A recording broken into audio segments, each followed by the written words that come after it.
What is good, Finn Nation? What's good? It's your boy Reason, and we are back here for another one on this Sunday, April 30th, right before we head into May.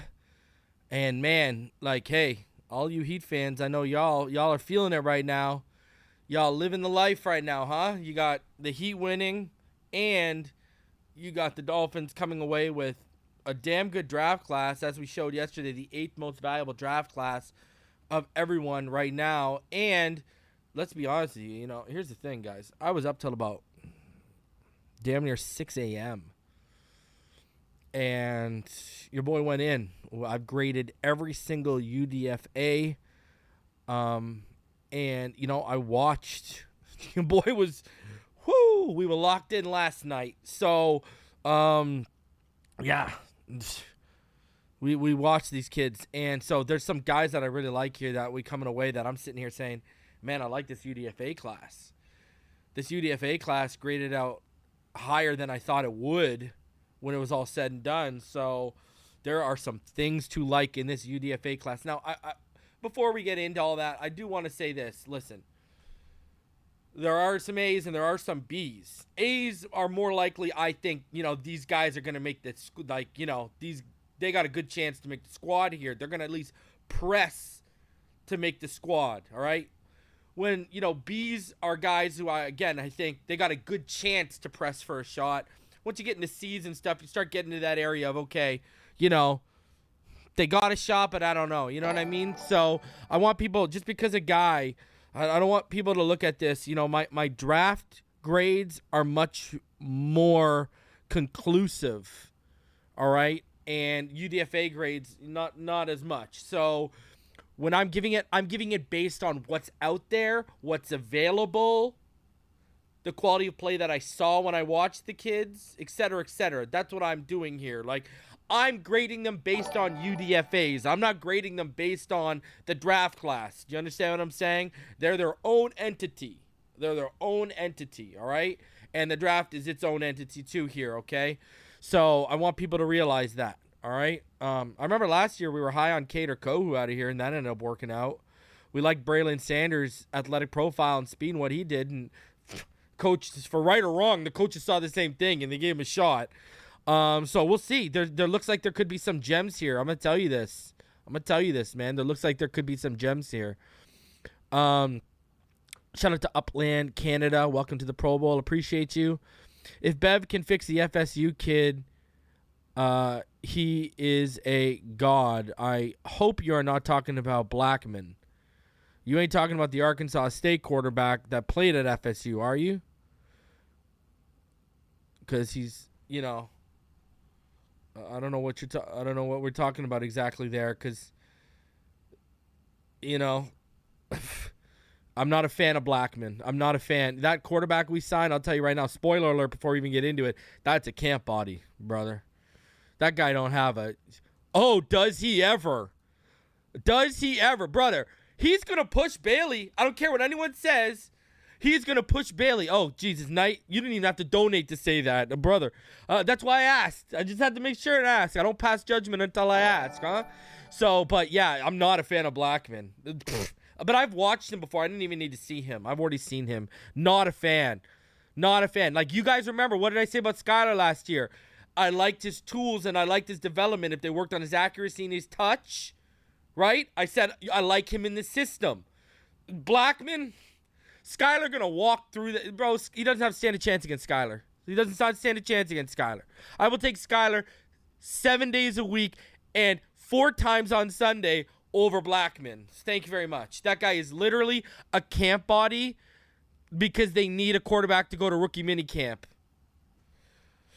Jonathan, am I a Gator fan? Yeah, I am, but I'm not a biased Gator fan. I was heavier into the Gators when, oddly enough, and now I know he wasn't anything at the NFL level, I was a huge Chris Leak guy at the collegiate level. I loved Chris Leak. I was a huge fan of the Gators. That was the peak of my fanhood, was actually Chris Leak bleeding into obviously Tebow and stuff like that. But I like it. I watch the Gators still normally, like I do every other team and stuff, because they got people I gotta watch. But I'm a realistic college football fan. You know, I claim the Gators, but it's not like the Dolphins over here. You know what I mean? The Dolphins, I will, die on a hill for. The Gators, no, man, you can have that. You know what I mean? So that's what that is. So, if people force me to pick a team, okay, I'll pick the Gators because that's who I've been rooting for. Because, I really liked Chris Leak at the collegiate level. I really, really, really did like him. So, and that's why I adopted the Gators, was because of Chris Leak. So, but, I like college football. I'm a college football fan. Like, I watched the U in the early 2000s. Like, I'm a college football fan. You know what I mean? Like, especially with how many different kids I watch and because of how many, different teams I have to watch. Like, I'm a college football fan. It's a lot different for me than NFL. You know what I mean? So, yeah. Anyways, Turk is amazing. He's hilarious. Yo, that guy's got a freaking... That guy has got a absolute cannon for a leg. Absolute cannon for a leg. Welcome in, everyone. Dude, people are, someone's, I got Robert. People are sleeping on Hayes, huh? Like I said to someone today before I went live, they asked me the whole online thing because I get everyone's concerned. This is what I think's gonna happen, bro. I'm saying, unless they got a trade in the works that none of us know about, they're going to go sign Fleming or Shell. That person's going to beat out Austin Jackson, especially Fleming, unless politics are involved. And then I think Hayes is going to give Liam a legitimate run for his money. Because Hayes is going to be molded and crafted by our minds, not effed up by Lemuel Jean-Pierre and the guys who were here before. I'm telling you, man. Listen, because I know people are trying to share one singular clip of Hayes yesterday, but they weren't showing his other good reps he had at the Senior Bowl. He had a lot of good reps at the Senior Bowl. Hayes is a good player, man. Kicked in to guard. Listen, I even said this to someone. He was my OT 19, and he would be a top 15 guard if I kicked him to there. Is it really take much more than that to give Liam Eichenberg a run for his money based on what we've seen to this point? Sure, he looked like he might have been turning a corner before he got injured. We mentioned it during the film breakdowns because we do them every week for all of you that are here. Every Tuesday night, to a Tuesday, it started here. People, often duplicated, never replicated. People have tried to even jack that title here on YouTube, but to a Tuesday, it's been going on here since Tua's very first snap in the NFL. I've literally broken down every single Tua snap he's ever had in the NFL on this channel with Ball Game, either myself with Ball Game or myself with Martin or myself with Ball Game and Martin. A combination of all. Tua Tuesdays. If you haven't seen them, you can go back and watch them. And we gave Eichenberg his flowers right before he got hurt that he looked like he was getting a little bit better, but come on. Austin Jackson looked like out of the gate in his rookie season looked like, I came up here after the first 6 games and I was like, oh man, I might be wrong about him. Blah, blah, blah, blah, blah, because I was dead set against that pick. Lo and behold, a couple weeks later, what did I do? Come right up here out for all of y'all. Well, it wasn't as many of you back then, but I came right up here and I said, well, no, never mind. I was right. He is OT 10 and he might even be worse than that. So, we'll see. We'll see. Like, Fleming will beat him. I even like Brandon Shell. Give Brandon Shell a full training camp after he had people forget Brandon Shell came in live off the street, and performed the way he did. Give him a full training camp. Herbert Fleming, it won't be Austin's gonna end up in that battle with Hayes and Eichenberg, a left guard, a week into the pads being on, especially against this defense we've now formulated to go up against them. Huh? Oh yeah. I can't. Jalen Phillips and Bradley Chubb and Emmanuel Ogbah, and these guys are going to be. What's the opposite of a man's best friend? Because they're going to be that to guys like Austin Jackson and Liam Eichenberg, especially the interior guys against Liam Eichenberg. Wilkins, he's going to hate him by the end. They're going to blow him up. They are going to blow. In fact, they are going to blow them up. And these guys are going to sit there and look at them and be like, either they're going to sit there and look like, okay, Cam or Brandon in, all right? Hayes, hop in there at guard, get these jabrones out. It's either going to be that or it's going to be well, we should have taken this a little bit more seriously. Now, I am not going to overreact. And the reason why I'm not going to overreact is because the confidence and the swagger they had when they talked post-draft and they said, we're more worried about it than they are. They got a plan. These guys got a plan. They know what they're doing. So, listen, I'm telling you, man, Hayes to me looks like a sneaky of Frank Smith and Mike McDaniel saying, okay, well, we can get our guy in here late. He's probably got a good chance to give Liam a run for his money. We've talked to Cam. We've talked to Brandon. They're willing to sit on their hands, and they're willing to come here, after that money frees up on June 1st. We got moves.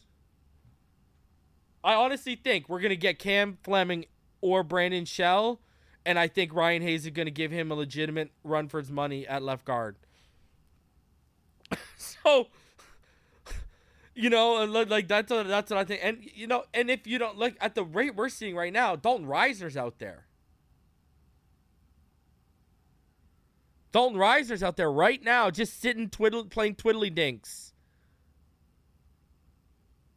Now, Dalton Reisner had a bit of a down year last year and not a fan of his tape compared to years prior. But am I really going to become a chooser when we're all beggars here at left guard and right tackle right now? Hell no. Anyways, I think Cam Fleming is even better than Brandon Shell next year. If we get Cam Fleming, I'm not even worried about right tackle anymore. We're good. We are good. If we get Fleming, we're good. That'll get us through. I'm telling you. I am telling you right now.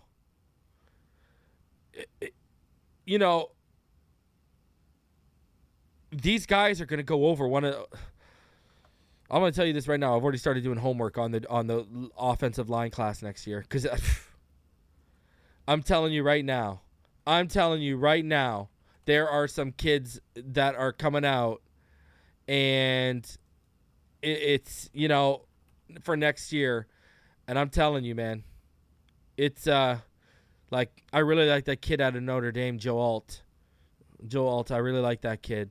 But there's a couple other kids I've already started watching too for next year, and if anyone who wants to look them up, Joe Joealt, Joe Alt. There's a couple other kids too I've already started watching. It's a decent, actually at the top, it's a decent tackle class already. So I've already started watching because I'm telling you right now, they're holding on to that number one pick. They already made, right when we were theorizing, okay, Keely Ringo could drop there. Would they, me and Neil have been talking about it for a while. Could they really go corner at 51? That's been something we talked about on our show we theorized that months ago before we were on YouTube, brought the show full time to YouTube. And you look at this now, they have blown open what they can do in the first round next year. Even if X walks, they've blown open what they can do. Blown it open. They've given themselves options, and I love every minute of it. I'm here for it. Get me a tackle. Move up and go get that stud. You want to use Cam Fleming as a brand? That's what it looks like. I really think, if you want my honest opinion, and this is not me, I haven't checked in yet because I was so busy today. I haven't had a chance. You want my opinion? My opinion is this. If Matthew Bergeron would have been on the board, I really think there would have been a serious discussion between him or Cam Smith. But when Bergeron went earlier than we picked, Cam Smith was definitely BPA.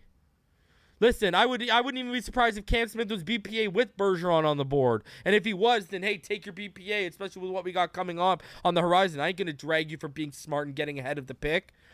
But you knew when Bergeron was off the board, I could have been telling all y'all, DeJuan Jones, nope, it ain't happening because of what I had heard. Told all of y'all that it just, and you all saw him just, that tape was electric. And you saw that guy's stock just boo. And, right, freaking natural right tackle and everything. But people aren't doing the Mekhi Becton song and dance again. That's what the problem is. And on top of that, people are questioning whether he even loves football. So that's why they ain't going to make that pick. And I knew when Bergeron went off the board, there goes our shot of taking a real good tackle they probably like. So we'll see, because I've been telling y'all for months they like Bergeron. So, but, You ain't going to see me shed a tear with getting a top 30 player in this draft with Cam Smith. Hell no. Fantastic value, especially with what we got coming up. Needham, free agent next year. Trill Williams, don't know what he's going to be after the injury, and I've heard rumblings, and I reported this on Patreon a while ago. They might try him at safety. Kader Kohu, right? After next year, he's going to get paid, and he just picked up David Cantor this offseason. All right? Xavier Howard, we don't know what's happening there. Noah Benogany, you can guarantee your dollar. That's the last season he's got under his belt. Unless he's getting paid $1 next year, I don't see what, or if they pay him in sandwiches. I don't know how he's sticking around. So, you can't knock them for getting ahead. It gives them flexibility in the draft. All of a sudden, listen, if all that happened in this offseason, all of us would be panicking and dead set on cornerback in the first round. Look at the flexibility they've given themselves now. Think about you sitting in that chair next year because they took picks a year early, or they took BPA and filled the hole a year early. And that's another thing. People hating on my boy Devon Achane. Y'all were the same ones complaining we never take running back, and then they finally take one, and y'all got a problem with it. Unbelievable. There's actually a comment here I'm trying to find because someone said something. And, with Achane, okay, here's Willie. Said, reason watching that Achane pick live was a borderline tear in my eye moment. I knew it was a big man crush for you, and you were so happy. Beautiful moment. I appreciate you, Willie. Yeah, man. Listen, I've been telling all y'all, and now I see everyone on Twitter. What's the comps today? Now the comps after Kevin brought it to the forefront during our night 2. He brought his comp, and I agreed with it. And I co-signed it, and I took it to Twitter, and I co-signed him on Twitter with it. Now all of a sudden you're hearing everyone wants to call him work done today. That's the thing on Twitter. Devon Achane's work done. I'm telling you, man, this kid is, and people are trying to knock. First of all, he's already a pinball. First of all, he's already elusive, slippery, great contact balance for his size. People are forgetting Raheem Mostert was 190 when he came into the league. He's 200 now. He didn't lose any of that explosiveness. Injuries are what has slowed him down. Okay? Devon Achane is a track star. But he's a football player that he's a track star. He's not a track star trying to be a football player. You don't see that open spatial awareness that you see from him. The vision. This guy's got elite vision. He sees a crease, he's sneaking through it, knows how to use his size, right? And even still, plays bigger than his size. He's very willing to get his hands dirty in pass pro. He'll cut you, man. So, I don't know what these people are hating on my boy, Devon Achane. I've been telling all y'all, Devon Achane was a perfect fit for what Mike McDaniel did, and we got a legitimate track speed. Because I'm going to tell you this, too. That 4.3 240 didn't even do him justice, my friends. Didn't even do him justice, okay? This guy is a mid 4.2 on the field. We always talk about play speed and 40 speed. There are different things, and this man's play speed is 4.2 speed. That's why everyone was expecting him, including me, to walk in there and challenge the 40 record. There you go. Right there, David says it. Runs a 10, 12, 100 meter. Stop right now. Stop. And you know what? Listen, and I agree with you. Pro special, I agree with you 110%. But when you get special backs like this, they make it easier for your guy, especially this fast. How quickly he get to the edge. They don't got to hold their blocks, man. He gets to the edge quick. And because he's slippery and elusive, he going to make them look pretty on highlight reels.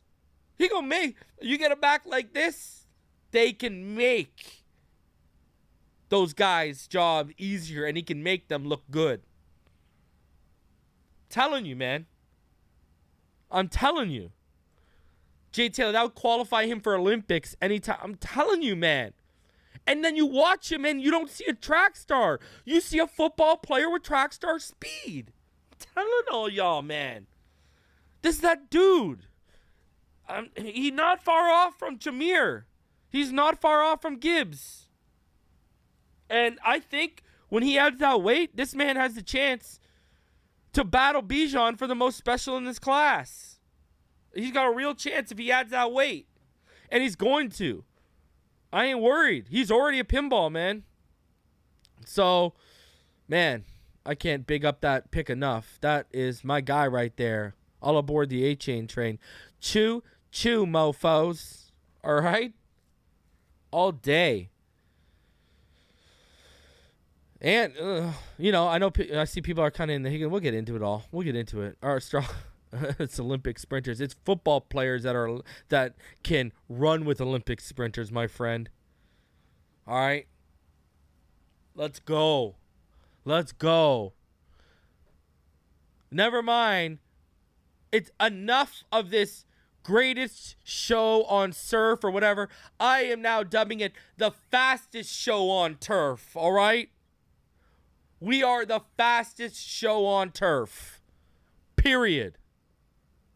Period. It ain't even close right now. We are going to keep... Listen, aren't y'all excited when you get picks like that? Do you know how up at night defensive coordinators are going to be right now?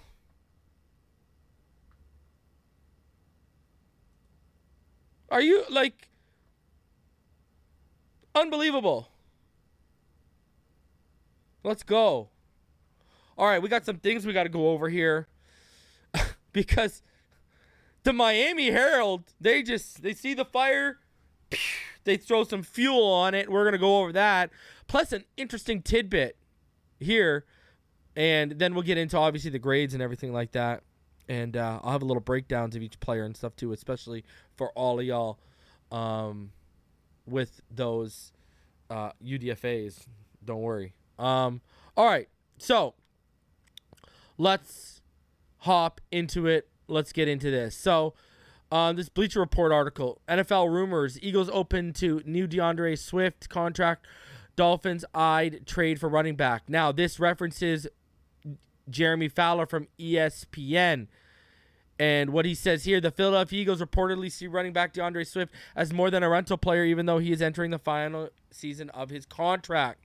ESPN's Jeremy Fowler reported on the situation during an appearance on SportsCenter and noted the Eagles had to compete with the Miami Dolphins when it came to interest in the former Detroit's Lion playmaker. So there you go. Howie Roseman says Howie Roseman was all too aggressive because this guy wanted up out of Detroit once they drafted running back Jahmyr Gibbs, number 12 overall. He figured, hey, I'm a focal point. He made that clear to the team. I don't want to play here anymore. So let's work out a trade. So the Lions got to work, but they really didn't even need to get to work because Howie Roseman made that call early on. They were aggressive. Miami, I was told, was involved to some extent, but the Eagles pushed it over the top on Saturday morning. I was told Philly's even open to doing maybe like a short-term extension to try and keep him for multiple years because he's in a contract year. But this is a player who's going to bet on himself, most likely play 1 year and then hit free agency.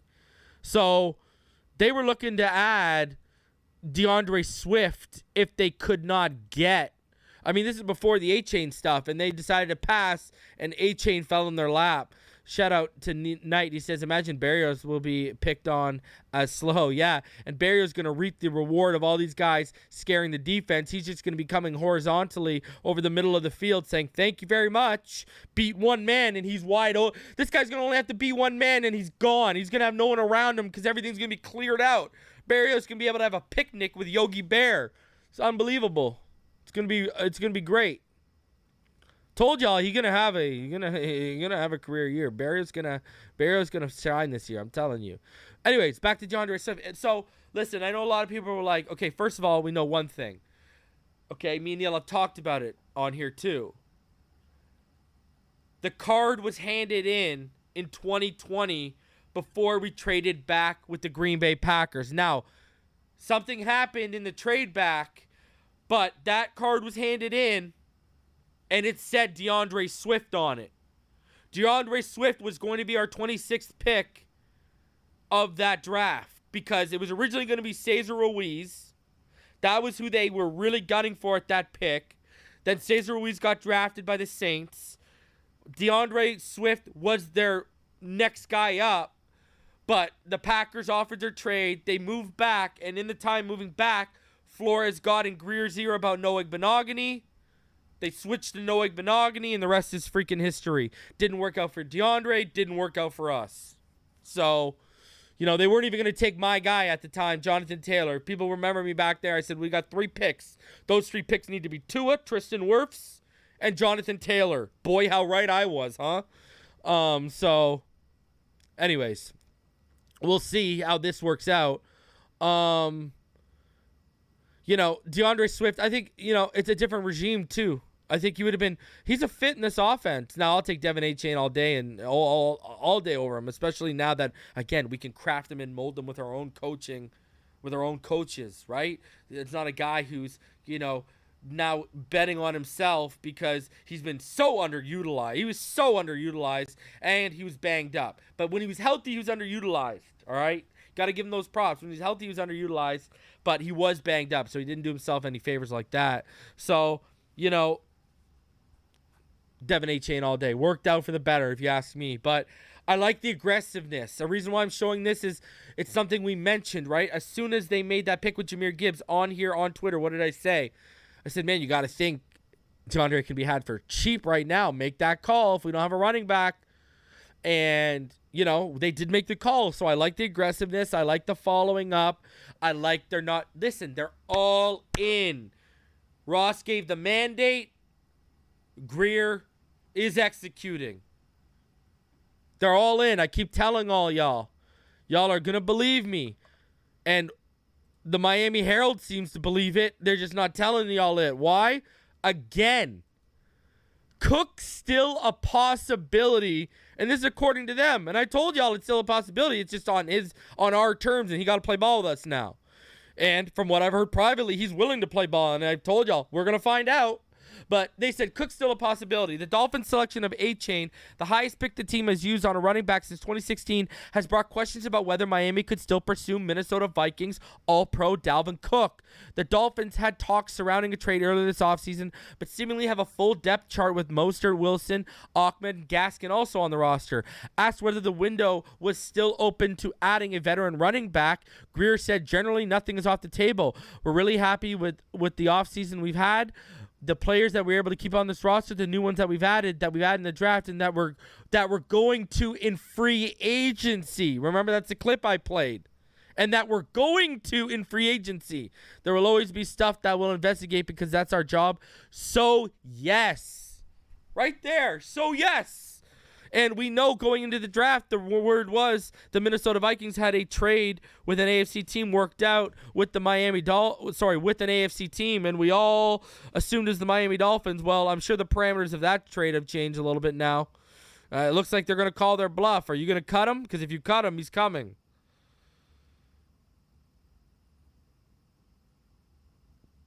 So I told all of y'all, if this guy's willing to come here for $4, $5, $6 million a year on a 2-year contract, even $7 million, hell, and we got over $17 million clearing up this season. Get some of that guaranteed money, move up to this year. Are you kidding me? With our 4 backs being Cook, Mostert, Wilson, and Achane. Listen, Mostert and Wilson haven't been able to stay healthy the last 2 years.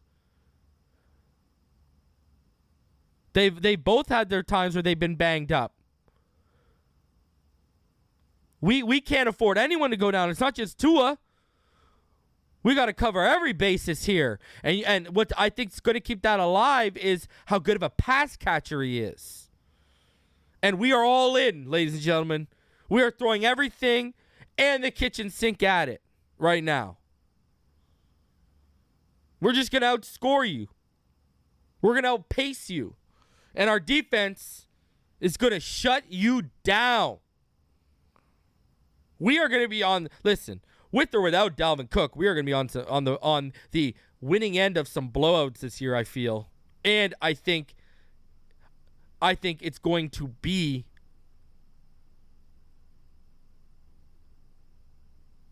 against a couple of division rivals at times too. Now, see, you guys are overblowing. We need to lock in one.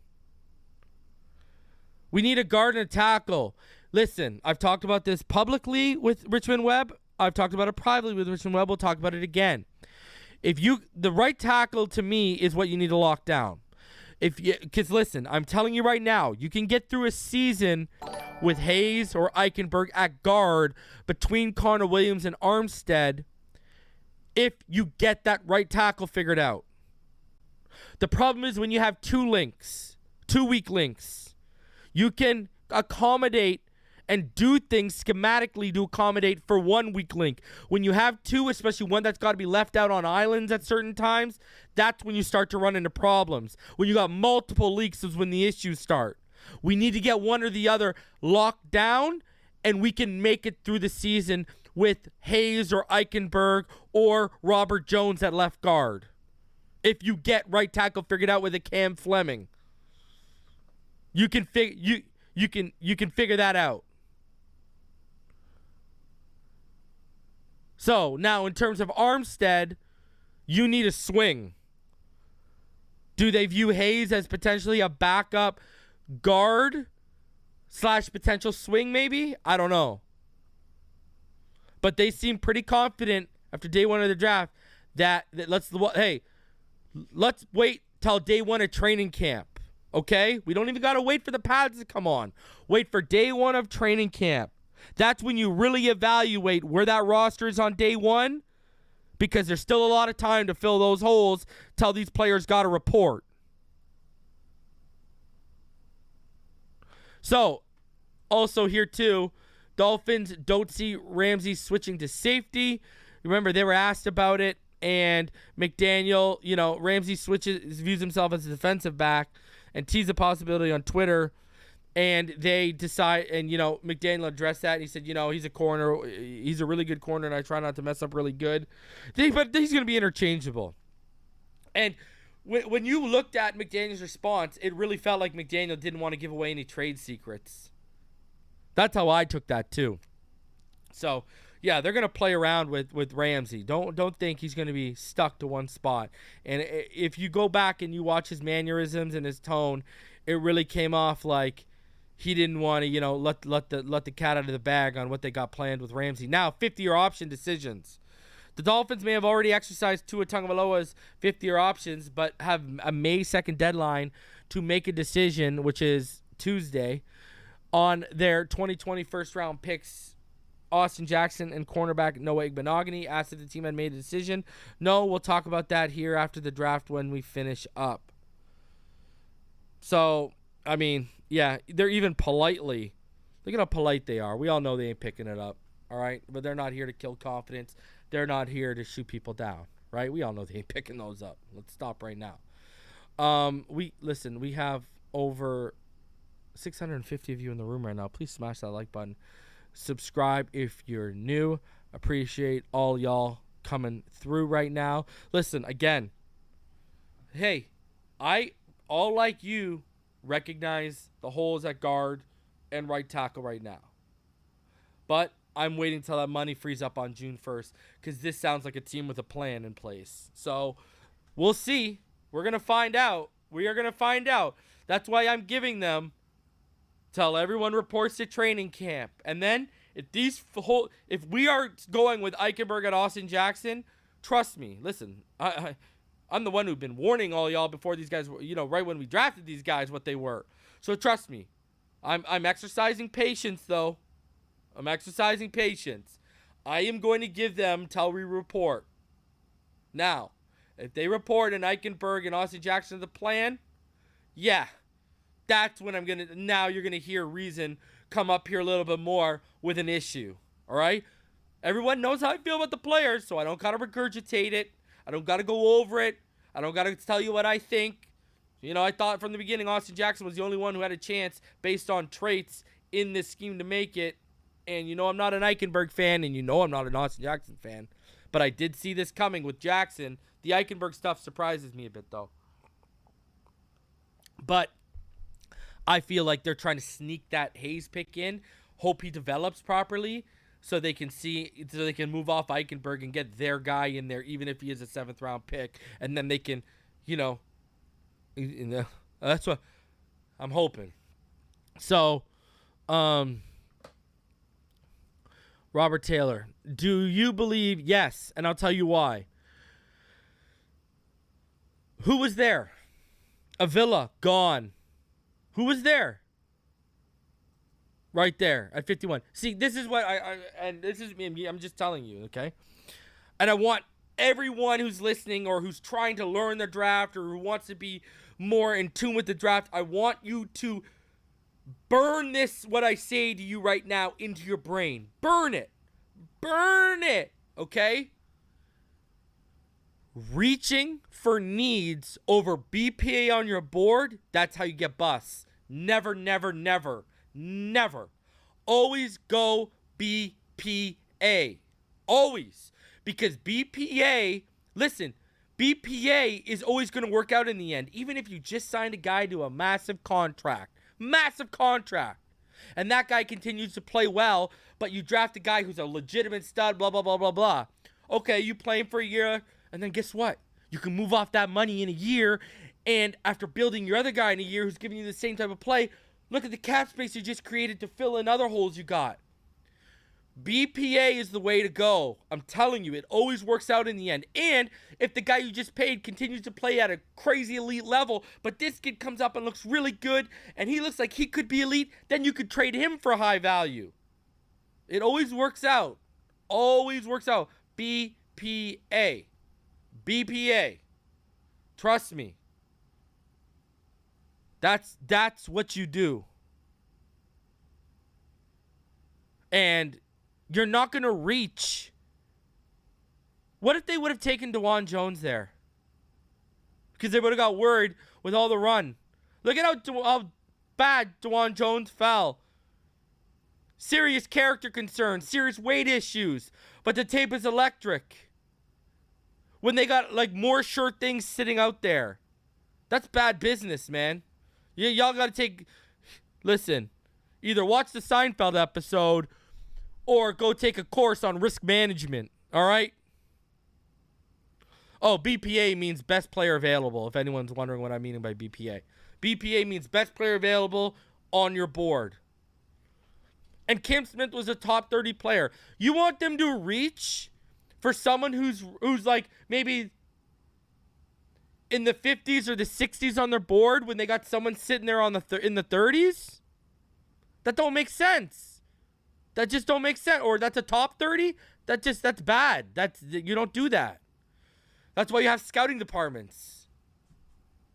You know? So, listen, and I'm generalizing these statements, so I want no one to take that personally. So, always remember, sear that in your head, BPA. Now, that's why you saw so many who knew the prospect applauding the Dolphins for it. Up here, me, Martin, Kevin Dern, in the media, you're seeing us get applauded for it, right? Because the people who have done the homework and the research on the prospect are like, he wasn't supposed to be there. No way. So, we'll see. You know, I mean, like that's a good pick, man. That's a good, especially with what we have on the horizon. So, you know, I like it. I'm not going to hate on it, man. So, just because I know the player and I know what he brings to this team. And especially, guys, especially in this age of the NFL, you can never have too many defensive backs. Did anyone learn anything from last year? Anyone? Did anyone learn anything? Huh? That's why people keep saying, oh, Tua needs to stay healthy for us to win. And what do I keep saying? Yes, Tua needs to stay healthy 110%, but the defense and everyone else needs to stay healthy too, especially that secondary, all right? So, you know, I remember Kean Crossan and Noah Igbenogany being out there for us, okay? So, gonna have a seizure thinking back to that. So, you know, you can never have too many great football players. Remember that, especially on rookie deals, ladies and gentlemen. Because I'm going to tell you this. I got a feeling in 4 years, people are going to be up here bickering about how much that guy should be paid because, you know, he's going to ball. So, let's see. Let's see, man. You know? Yep, Dion, one safety under contract, 2023. There's words that Trill's going to be moving there. So, And they've already been tinkering over the past couple of years with Needham at safety. Now I don't know if Fangio has that same idea, but we'll see. And they brought in some UDFAs, right? So do you mean for next year? Because Roll McKinley's under contract too. One safety under contract in 2023. Deshaun Elliott's under contract. Javon Holland's under contract. Brandon Jones under contract. Roll McKinley's under contract. Troy Williams might get moved there. I don't know. Do you mean like next year? I don't know if you mean next year. So, well, I mean, Sidney Brown. Yeah, I like Sidney Brown, but that would have been a little too high. Sidney Brown, I think, would have been in the more so of the. I would have been ranging for like 84 for Sidney Brown, but even still, I mean, you know, again, you don't reach because you think you have a need. You know what I mean? So, but you know, he went like 15 picks after us or something like that. So it would have been in the same area. I like Sidney Brown. He's one of my top, but I think, you know, I think they really like Deshaun Elliott, and yeah, I have Cam Smith ranked. I had Cam Smith ranked higher on my big board too. Anyway, so, but yeah, I like Sidney Brown. Great player, great player. Anyways, all right, let's get into this. Let's get into my grades, and let's start off with the draft grades. So this is how I see it. Cam Smith, yeah, I gave it an A. Cam Smith is a fantastic pick by the Miami Dolphins, and you know, anyone trying to tell me different, I don't know what to tell you. Huge fan of this kid. I think he's got special written all over him. Now, I know all of us, you know, even I was on the hype train a little bit for a tight end there, but, you know, we saw the run that happened too, right? So, because we saw that run, you know, they didn't panic. You know, we've seen them panic before. Austin Jackson, panic pick. This was not a panic pick. This was a smart pick, a great value pick. And that's why, you know, you're not going to sit here and see me hate on this kid. I think this kid has the ability to be special at the next level, man. You know, he was my CB5 when I went back and checked out my rankings and how it all worked out with him. So, and the four guys I had, you know, all that I had ahead of him went ahead of him in the draft, right? You know, so Keely Ringo was my corner 6th when it was all said and done, and this guy had beat him out. And you know, Deonte Banks, he had already gone. He was my 4, and you know, everyone knows Christian Gonzalez was my CB1, and then my Devin Witherspoon was my CB3, and then I liked Joey Porter. Sorry, Devin Witherspoon was my CB2, and Joey Porter Jr. was my CB3. And then I had Cam Smith at 5, Keely at 6, and Emmanuel Forbes at 7. So, listen, with Cam Smith, you know, you're talking about a guy who's not afraid to make a play on the ball and get rewarded for it. I mean, you know, led the team in interceptions in 2020, led South Carolina in pass deflections and breakups in 2021. You know, this guy, you are talking about a really, really, really good athlete with really, really good feet and footwork to match. Rangy, you know, we're talking about 4.4, low 4.4 speed here. And, you know, he got really sure hands when he makes plays on the ball, too. You know what I mean? He now, you know, he can be a little bit physical, a little bit, you know, through the route. You know, he likes to play close to that body. So, but, you know, I like this player a lot, man. I think he offers a lot. And, you know, what I like is I've seen people trying to knock his ability in the run game, and I actually think he's pretty good in the run game. You know what I mean? I think he's pretty good with the whole physical aspect of football. So that's why he can play. This man will be your shadow and play you so close that he loves the physical aspect of it. So I'm a fan of Cam Smith. I see a real high upside in Cam Smith, real high upside. Now people are trying to throw these. I see people out here talking about these character issues they're reading off that other people have said. First of all, those scouts who aren't even willing to put their name to it, I ain't trying to hear that. Okay, and if people are trying to use that against this kid, he hasn't even laced up for us or been in that locker room yet. I'm not buying into the character stuff. Everything that happened at South Carolina doesn't matter anymore. He is now an NFL player. His NFL career started in round 2. All right? So he's got a clean slate with me. And you know what? I like a guy who's confident. People call me cocky and arrogant just because I'm confident in my ability when it comes to the draft and when it comes to this team and when it comes to film. Just because I'm confident, so I get it. I'm here for Cam. I got your back, kid.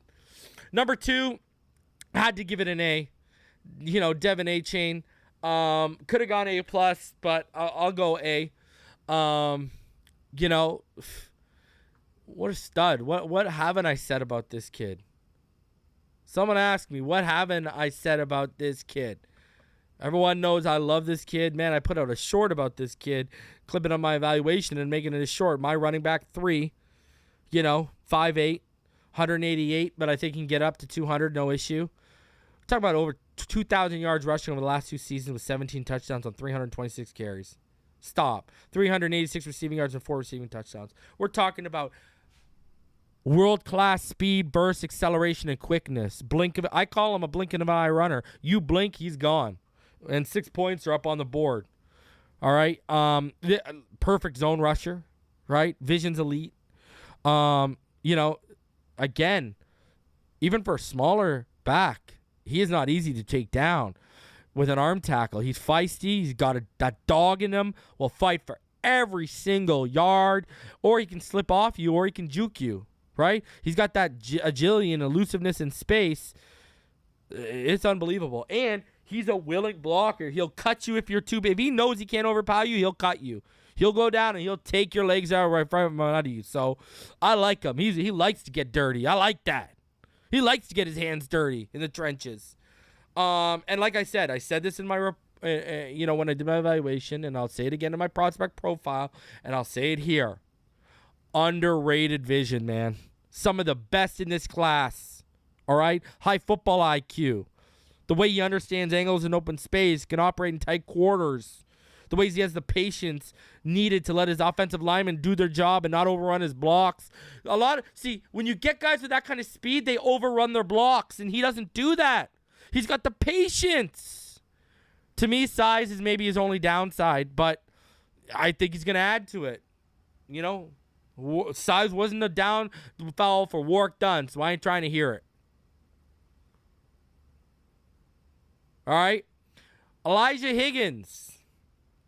Now, I might be a little bit higher on him than some of y'all. I gave this a B-. You're talking about a guy right now, around 6'3", just under 240 pounds, 4.54 speed. So he doesn't have I hear people trying to call him Gesicki. He is not Gesicki. Okay, this man was a good blocker as a wide receiver, which tells me if he's a good and quick learner, he's going to catch on really fast in line, and he's strong. He's strong too, and he's willing. He's willing. You see the power in this guy's game. So, and I like him up the seams too. I think I think he moves really well in open space for a big man. So, and I will say this, what does he offer you? What McDaniel loves, yards after the catch. Because this guy has the ability into him. Sure, he runs a 5.4, but he's got the agility where he can make men miss. So, again, he's great in the run game, blocking when he's been tasked. All right, he led Stanford in receiving last year. 704 yards on 59 receptions. Now, he does have to clean up the drops a little bit. But, and I mean, at 4.54, I'm not asking this guy to be a separator, but he's going to go up and he's going to get that football. Because he got that good ball. He can track well, good body control, good balance. I like that pick, man. And I think, I said it yesterday, I'll say it again. First of all, round 6 and 7, what are people expecting? What are people expecting at around 6 and 7? Now, I think he's going to transition easier than Tanner Connor. Would I have taken Zach Kuntz over him? Probably. But I know why they didn't, because Kuntz isn't going to be the blocker this guy's going to be. That's exactly why they took him. I'm going to tell you that right now. Because Kuntz was more Gesicki. Yeah, he was closer to, like, he was a, PUSSY like Musgrave. But, in terms of, he was capable of the physical, but he didn't like the physical. Kuntz was, I can tell you that's exactly why they passed. Now, 4 for me. Ryan Hayes, B+. B+. Now, he's my OT 19. All right. But he's a top 15 guard in this class for me if you kick him there. Remember, I haven't seen him, that's a projection. Now, with Ryan Hayes, I said this before, I posted on Twitter, you notice that brute strength up top on him. He does have that mean, and you're going to see when we get into the UDFAs, they like guys. You know what I love too, ladies and gentlemen, and we're going to go into the UDFAs. They are bringing in men with mean streaks, okay? Ryan Hayes plays with a mean streak. All right? He's got really good feet that move fluidly in a kick slide, got good recovery ability, and that helps him with speed rushers. Now, he's an okay, he's an okay to pretty good athlete, and he's in that range. Played left tackle, played some right tackle as a sophomore. Doesn't have those vice grip hands. Guys with versatile pass rush movesets can give him serious issues, especially with counter moves. Now, with Ryan Hayes though, there are things that I like here with him. Now, because we're talking about a guy with 32.5-inch arms and a 79-inch wingspan, that's why, it makes sense if you want to kick him inside right here, right? But, I think he's actually, he's pretty, good in terms of technician-wise. So, and his feet, he's got way better feet than Eichenberg. That's going to be the big difference from him. And because remember, he was a tight end. He came, when he got to Michigan, he was actually originally a tight end. So he moves really well, in open space and, so yeah, he's moved out of his stance. So he's got really nice feet because he's a former tight end. So listen, for where you got him at, I thought he'd be off the board. I didn't think he'd be there, in the 7th round. So where you got him for, B+ for me, for where you got him for. So overall, that's a B+ grade I'm giving this draft class. That's what I'd give this. That's what I'd give this. I'd give it a B+. So, listen. Hayes has things like, I talk about how strong he is up top, but, he doesn't have that. He's got to fill out his legs. He's not effective driving his legs and keeping them churning. He's got to fill out the rest of his half, and that's when I think he'll see, his, and that's when I see when he fills out that bottom half, when he drops his hips and when he, sets his anchor, that's when I think you'll see a more sturdy and stable anchor with him. So he's just got to fill out the bottom half on himself when I look at him. So, yeah, we'll see. Remember, back-to-back second team, all Big Ten. So we'll see how it works out with him. Now let's get into the UDFAs for me, because I want you guys are going to see something. Remember what I said about Hayes' mean streak, okay? So the UDFA class, All right? Let's get into that UDFA class right here. So, let's start off on offense. So the UDFA grades here. James Blackman, that's a D-. He's a camp body. He ain't nothing more. I just not a fan. I don't know what to tell all y'all. Or I don't know what you're expecting me to tell you about him. Not a fan of him. I don't see anything more than a camp body. He's inaccurate. He was barely over 60% for his career. 30 interceptions over his career. The guy's a turnover machine. Average athlete at best. Skyler's going to just take care of him out of camp. I'm not even worried. Now, Chris Brooks, this is interesting for me because he offers something out of the backfield as a pass catcher. He's a really good pass catcher. Runs hard, doesn't shy from contact, mid 4.5 speed, and shows up as he's not a home run hitter. He also doesn't offer much after contact. So I give that a C+ based off of what he offers as a pass catcher.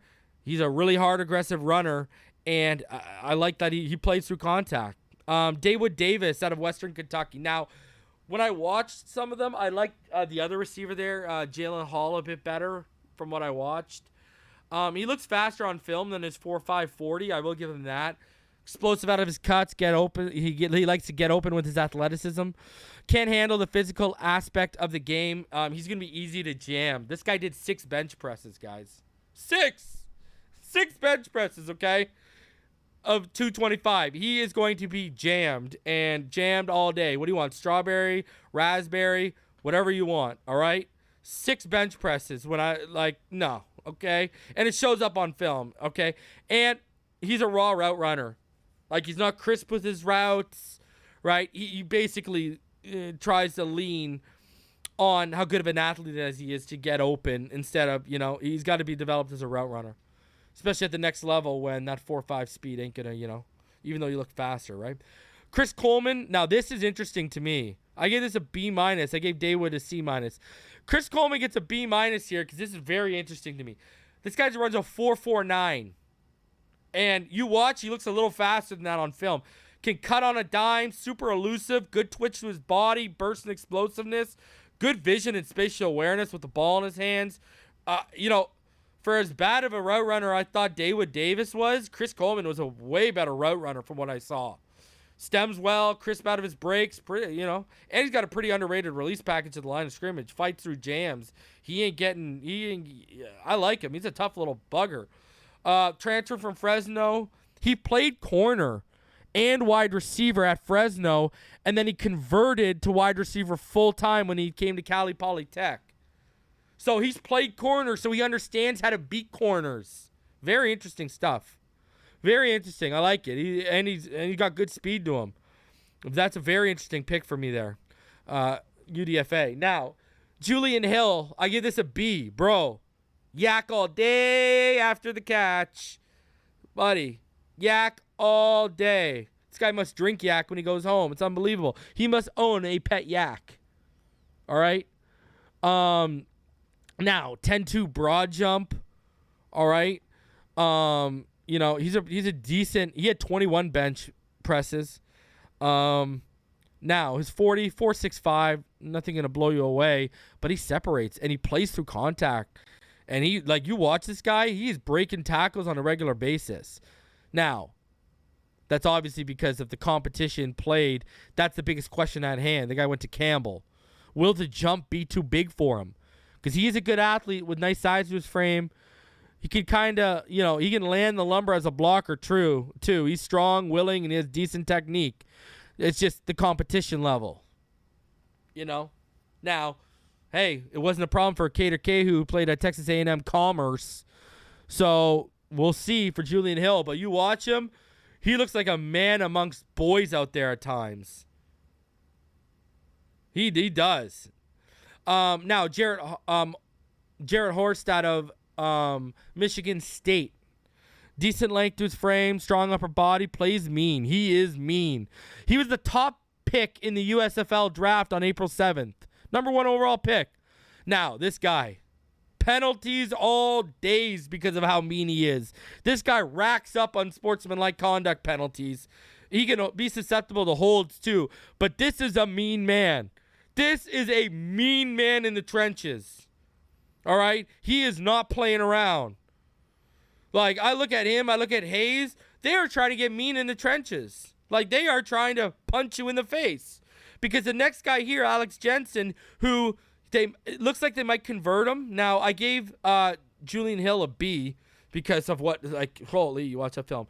Horst, I give a C+ here.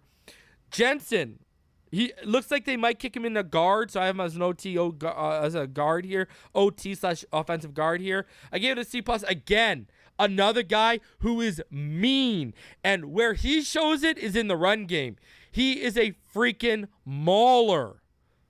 He is a mauler. Yeah, I think Horst can compete at guard. Yeah, I think he can. He is a mauler.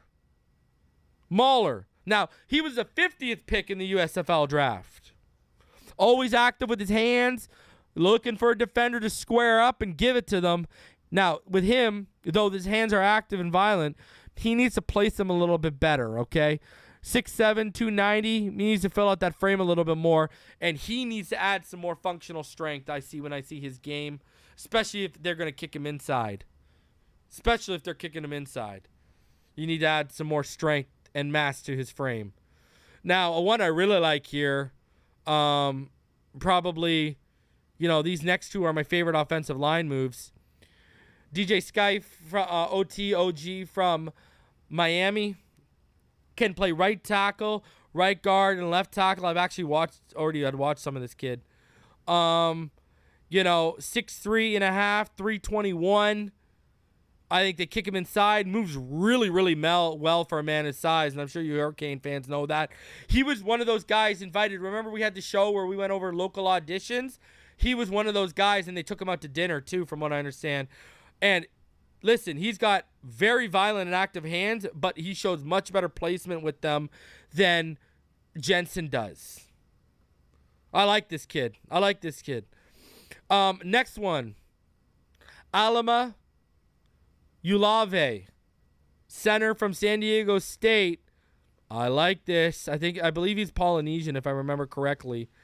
Really good mover for a man over 300 pounds. Like, really good mover. This man's 40 was just over 5 seconds, and he was 303 pounds. He ran a 5.06 at 303. 6'1". Like, that's ridiculous. Add him to the list of UDFA linemen that plays with edge to his game. Mean man. Mean man. He's Samoan. And I think, I'm going to say this, ladies and gentlemen. You look at what's backing up. Feeney's only here for a year. Get him in the pipe system. He can be Connor's backup. I like that. All right? This is a very powerful man. He puts a defender on his heels in an instant. His biggest issue is probably length. 31, his arms are under 32 inches. His wingspan is about 78 inches. Length is his issue, but you're at center, so, you can make it work. If you're technique, you can make up for length with technique. So, I like this. I like this move here. Very interesting move. And for a team that doesn't have a lot of long-term center depth, I like it. I am a fan of Alama Ulave. Correct me if I'm wrong on that last name. I didn't even try and figure out how to pronounce it. Now, next here, Brandon Pilley. And, ladies and gentlemen, Brandon Pilley, I gave this a B. They gave him $100,000, and that guarantee, that tells you he's got a good shot of making the 53. Good mover who's quick, out of his stance, off the snap. Will compete for the backup jobs that I think Jenkins left. He can fit as a nose tackle, that zero tech. Good against the run, but needs to improve his pass rush arsenal to be a more effective pocket disruptor. But I'm a fan of this. I can see why they gave him that money. And he is Samoan as well. Another Samoan they've added to the crew. Like it. I'm a fan. I am a fan of this move. All right. Now, continuing on here, he is a good mover, quick out of his stance off the snap. He'll compete for the backup job, like I said, and he's good against the run. He'll improve his pass rush arsenal, and he'll be a little bit more complete if he does that. Next here from the UCF, Anthony Montalvo. I gave this a B. He is a really good athlete. We're talking about the 122nd best relative athletic score out of 1,620 defensive tackles scored since 1987. And he's a good mover on tape. Explosive in short areas and out of his stance, off the snap, crazy strong, as he did 30 225-pound reps with ease. Shows up on tape with his brute force. Can rack up tackles. He had 23 solo and 20 assists while offering a bit more in the pass rush. Now, Garrett Nelson, I like this one here. I like this kid. I'm a fan. I actually watched him the night before the draft because I found, I was looking through kids who were on 30 visits and who he met with, and I made sure to watch people who were on 30 visits because we have a history of bringing UDFAs in on 30 visits, and he was one of the kids I watched. I gave this a B+. He's able to shed and disengage blockers. He can set the edge. Good play strength that let him take on defenders without getting washed out. Good pass rush arsenal. Has 10.5 sacks and 20.5 tackles for a loss over the last 2 years alone. Sure tackler who has really blossomed over the last 2 years with 122 total tackles over the last 2 seasons. Another kid that I had already watched a little bit of before the draft, Randy Charlton, edge out of Mississippi State. I watched him thinking I was getting a defensive tackle, and I came away saying he's an edge. That's when I had already watched him. Physical against the run, good functional strength, can disrupt the pocket. He started to really flash more as a pass rusher when he transferred from UCF, and I really like his pursuit speed. So I gave that a B. Garrett Nelson a B+. You can see I like what they did on edge. Another U player, Mitchell Agud, out of Miami. Is it Agud? Agud? I think it's Agud. Mitchell Agud out of Miami. I give this a B. Explosive out of his stance, off the snap, short areas. Really like the length of his frame. Knows how to use those 82.5-inch wingspan, 34.5-inch arms. 34-inch arms and he knows how to use them. He knows how to use his arms, especially with swim moves. Loves the swim move. Agude, yeah. Agude. Oh man, kind of like the cheese. Like Gouda, but it's a Goude. I like his, what I really was impressed with, not only does he have a decent pass rush moveset, but this guy seems like he has a plan of attack, because I was noticing if his initial move fails, he usually had an idea for a counter move. I like that. The other thing too was this guy could motor for days. Jesus Lord. Another one, Zeke Vandenberg. I really like this. This might be one of my favorite UDFA moves here.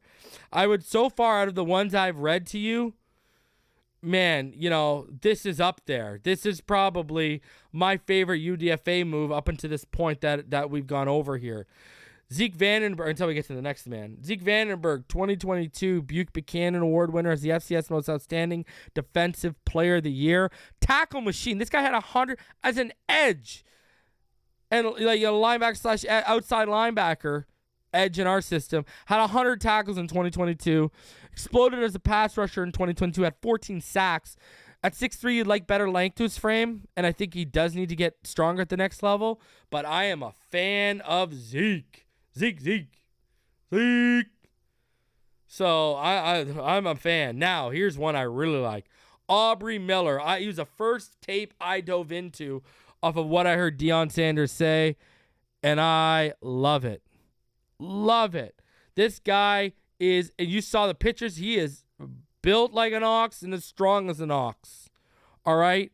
He is a really good athlete from what I saw on film. Now, he doesn't have explosive range or sideline to sideline speed, but he does. He shows high-level instincts, and that allows him to get to gaps or to ball carriers by taking good angles.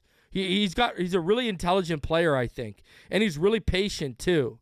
So, and when you talk about the instincts, he's a really high level processor. He diagnoses quickly. So, he sees plays before they happen.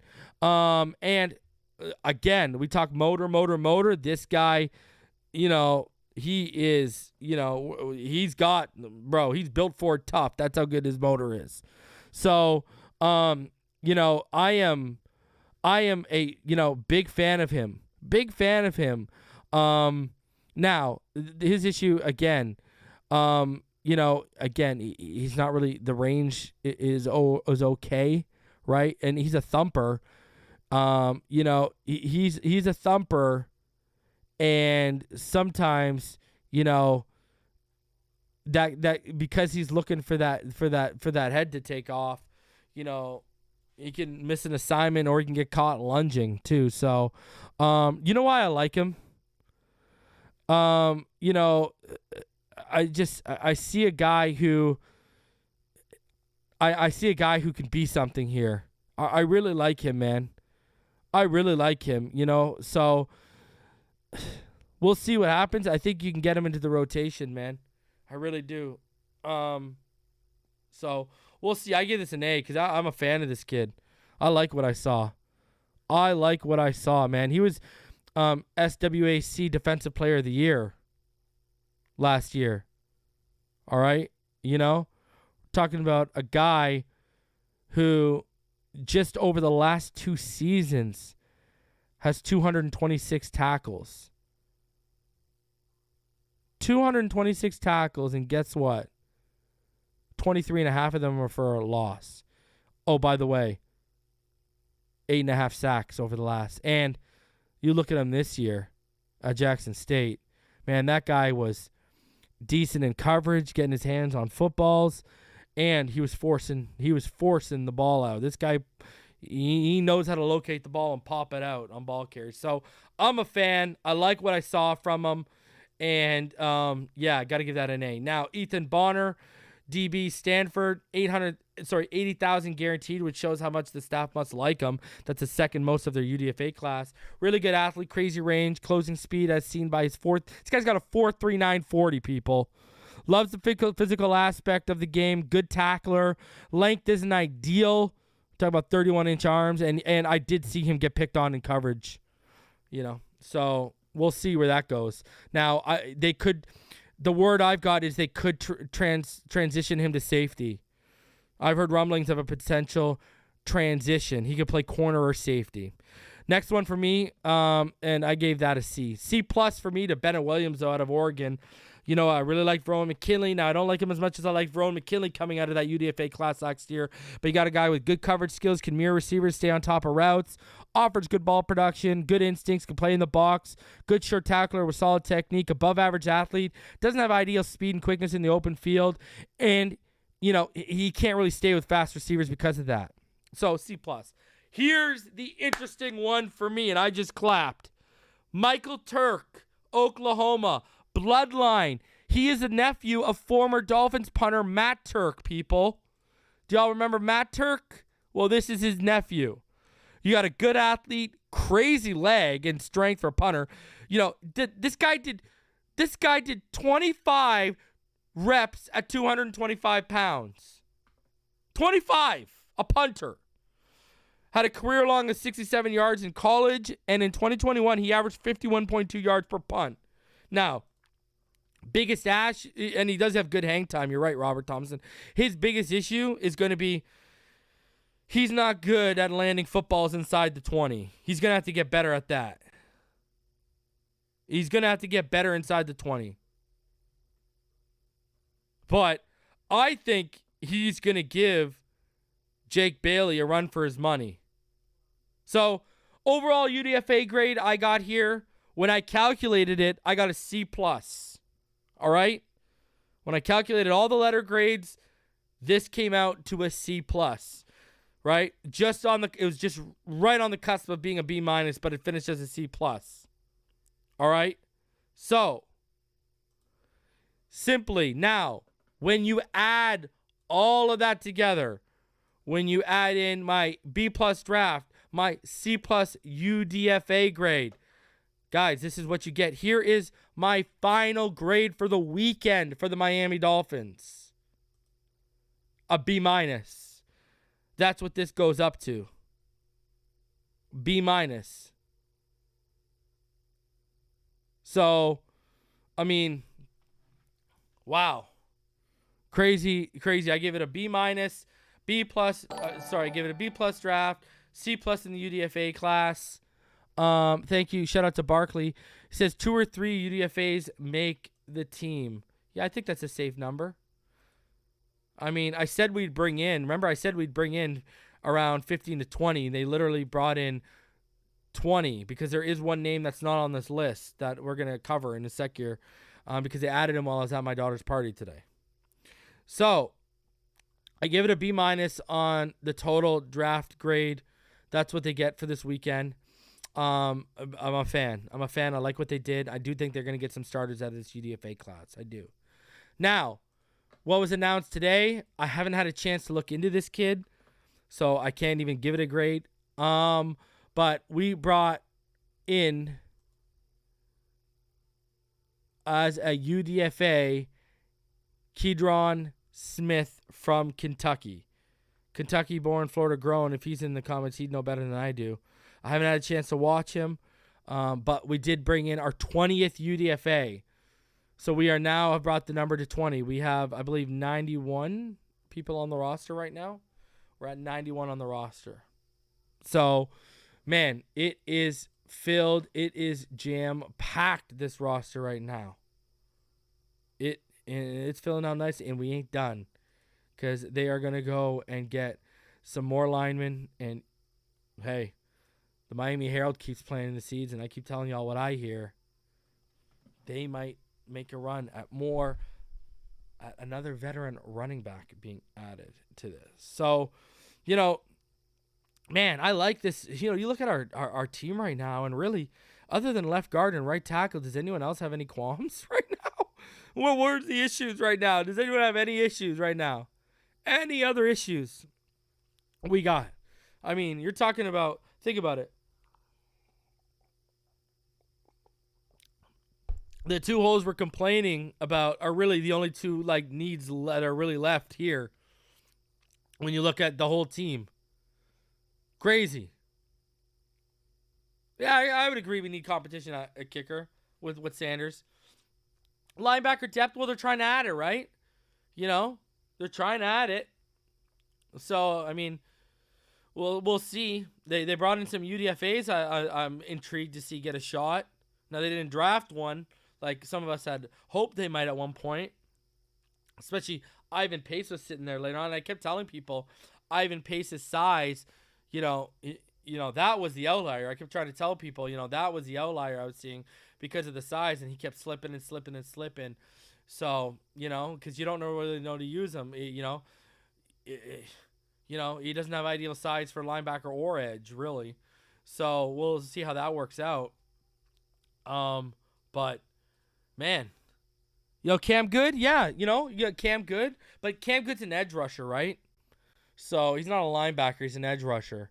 Remember, when we drafted him, really all he offered you was edge rusher, right? Pass rush. That's it. He was a liability basically everywhere else. So, against the run in coverage, if you asked him to buzz the flats or whatever the case may be. So, really, it's just we got two holes to fill up on the O-line, and really, don't just take it from me. Take it from Richmond Webb, the greatest O-lineman to ever wear our jersey. If you can fill one of those, and specifically the right tackle, we can get through with left guard with Robert Jones or Liam Eichenberger Hayes for 1 year. Armstead, as long as he stays healthy, and Armstead and Connor Williams, they'll be fine between them. So, am I concerned with tight end at all? I like Smith. I think you're right. I think Smythe has kind of almost reached that ceiling. You're not really seeing much growth, but I think he offers enough as a pass catcher right now, to mixed in with how good of a blocker he is right now, that he offers just enough for us right now, And really, guys, how many targets really went to tight ends last year? When you actually sit back and dive in how the targets were distributed, really? You know, how many really went there? Yeah, Steve Rose, you always got to look at this too, right? Osiris kept falling though, right? You know, so, which I was even shocked. I was shocked Osiris was on the board for us. I'm not even lying. But, you know, you got to remember, we don't have, I only make my evaluations based off film or if I hear something from people I trust. I don't have access to the medicals these people have, and I don't have access to the background research they've done. I don't. And they took a couple. I mean, the Bills took Osiris Torrance, and then even later, before we picked, they took Nick Broker, who I liked they took him what in the 6th or 7th round. They took him in I believe it was right before we picked. It was right before we picked, and I like him. You know, they were just flooding it, right? They took him in round 7. Round 7 was right before we picked, right? And I really liked him in Ole Miss. I didn't think he'd drop as far as he did, but hey. All right, guys, I'm going to get out of here. The plan is I will be back on Tuesday. Man, I've been live for 8 or 9 days straight. It's time for me to wind down for a little bit here, and then we're going to get back to it this week. Going to have a prospect profile with all 22 and an in-depth evaluation on Cam Smith coming this week, as well as we'll be covering everything else. And then if time permits, we'll also drop the Devon Achane prospect profile. We do these every year since we've had this channel. So we're going to do all 4 of the guys we drafted, and if I have time, I might pick a UDFA or 2 that I really like. So a lot of content still coming regarding this draft class. We're going to have some people on. Probably going to do a post-draft panel with all the usual people. And we're also, I'm going to have Ryan Roberts and Dante Colonelli come back together like we did last year. Fake Spike 94 with the donation of $50. And he says, sorry I'm late, bro. My sub pump went out. It's raining like Noah out here. I log on and heard you worked overtime until 6 a.m. to bring us content. Let me open up the rest of the message here. Appreciate you, homie. Yeah, just to bring us content. Yes, I did, man. And I would do it again, no problem. Because y'all are worth every single minute. So I appreciate the donation, my friend. I really do. Thank you very much. So I'm going to get out of here. I will see all y'all in the next one. You already know what time it is, baby. Fins up. All day, every day. See y'all on the next one. See y'all Tuesday night, guys.